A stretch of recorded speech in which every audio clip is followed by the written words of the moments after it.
Alright, so summary for Not Alone. Well, first off, Not Alone is rapidly becoming one of my favorite games for introducing non-gamers to games, or in, a social situation where you just want to, have an activity going on. It is so, quick and simple to teach and get going, and I find that to be the biggest problem with, non-gamery types, that they don't want to spend a lot of time listening to rules, they just want to sit down and start playing. And this is absolutely a game that enables that, Yeah. They can read their cards at their own pace, and, they just gotta choose one and see what happens, really. Well, and the banter between everybody is pretty cool. Trying to get the strategy across without giving it away to the creature, or without being too obvious about it. Now, of course, can it can take a game or two for the actual strategy of the game to really come through and come across, but it's good, goofy fun, win or lose.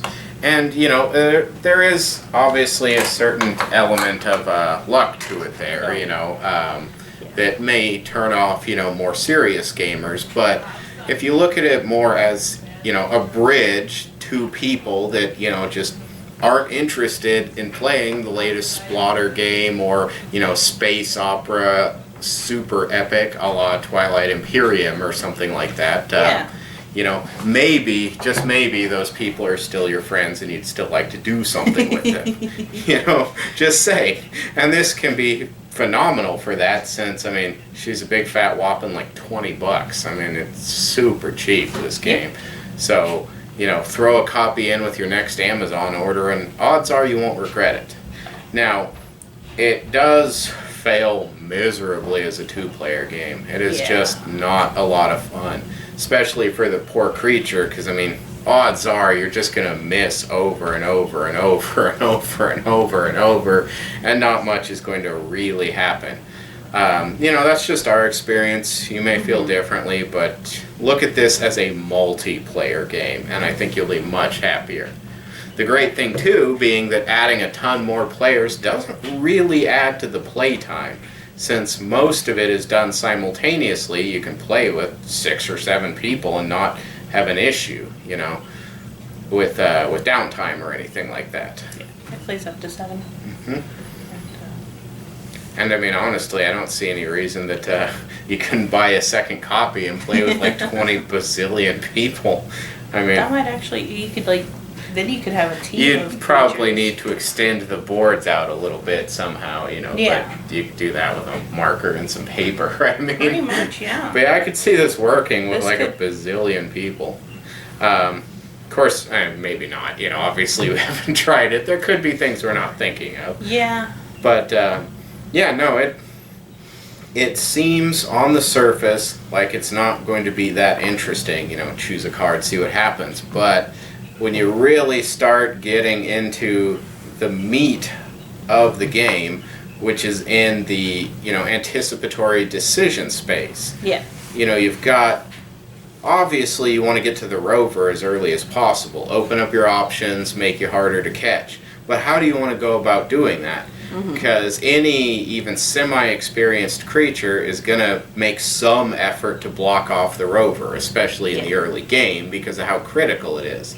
As you saw in the gameplay, I was able to hopscotch around that by taking a gamble of playing the layer, in the hopes that the creature would go to the rover and I could then copy it. Yep.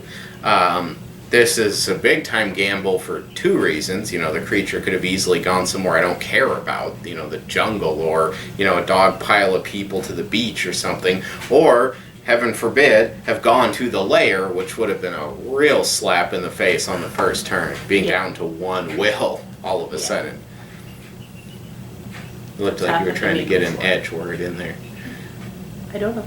No? Okay. It just seemed like you were... If I was, it's gone. Okay. Or you covered it. That happens. The artwork is decent. It's competent, nothing to write home about. It's not the most fantabulous art ever, but it definitely gets the job done, I like it. Yeah, it's decent. 6.5 out of 10, It doesn't blow your mind or nothing, but it gets the job done. The components are pretty darn cool. You know, you get these big chunky plastic discs. Yeah, the you know, discs are that fun. And are just these are wood. neat.